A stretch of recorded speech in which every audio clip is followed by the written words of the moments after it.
Elon Musk और Twitter लगातार कई दिनों से सुर्खियों में बने हुए हैं और अब ताजा खबर ये है कि ट्विटर के शेयरधारकों ने एलन मस्क पर केस दर्ज करा लिया है। इसकी वजह बताई गई है कि एलन मस्क ने जब से ट्विटर को खरीदने का ऐलान किया है, वो लगातार गलत ट्वीट और बयानों के जरिए ट्विटर के शेयरों की कीमत नीचे लाने की कोशिश कर रहे हैं, जिससे इसके शेयर नीचे आ गए और शेयर होल्डर्स को नुकसान हुआ है। ट्विटर के शेयरधारकों का आरोप है कि एलन मस्क ने जानबूझकर ट्विटर के शेयरों की कीमत घटाई है, जिससे वो ट्विटर की डील कम कीमत पर अपने हक में करा सके या फिर वो 44 अरब डॉलर की डील से बचने का मौका ढूंढ रहे हैं। एलन मस्क ने जानबूझकर ऐसे ट्वीट और बयान दिए हैं जिनकी वजह से इन सोशल मीडिया प्लेटफॉर्म के शेयरों में वैश्विक गिरावट आई है और कंपनी की कीमत कम हुई है। बुधवार को विलियम हेरनियक ने ट्विटर के शेयरधारकों की ओर से एलन मस्क पर इस केस को दर्ज कराया है। दरअसल अप्रैल में एलन मस्क ने ट्विटर को खरीदने के लिए 44 अरब डॉलर की डील करने का ऐलान किया और तब से किसी न किसी वजह से उनका ट्विटर के साथ टकराव चल रहा है। मस्क ने ट्विटर पर स्पैम अकाउंट्स को लेकर निशाना साधा और इसके बाद हाल ही में डील को अस्थायी रूप से होल्ड करने का ऐलान किया।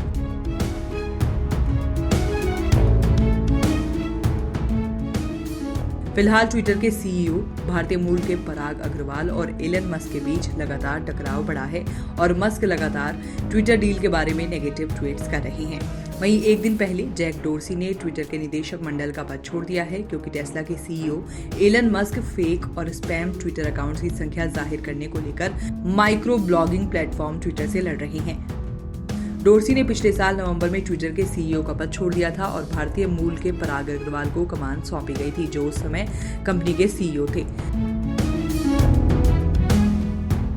वहीं टेस्ला के शेयरों में हाल ही में 11 महीने के निचले स्तर पर पहुंचने के बाद टेक अरबपति एलन मस्क की कुल संपत्ति $200 बिलियन से नीचे आ गई है।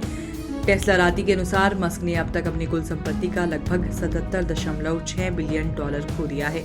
साल की शुरुआत के बाद से शेयरों में लगभग 40% की गिरावट के साथ टेस्ला स्टॉक भारी दबाव में रहा है, जिसके नतीजे से मस्क की कुल संपत्ति में भारी गिरावट आ गई है। ब्लूमबर्ग बिलियनियर्स इंडेक्स के अनुसार 25 मई तक मस्क की कुल संपत्ति $193 बिलियन है। इसका मतलब है कि इस साल की शुरुआत के बाद से मस्क की संपत्ति में 77.6 बिलियन डॉलर की कमी आई है।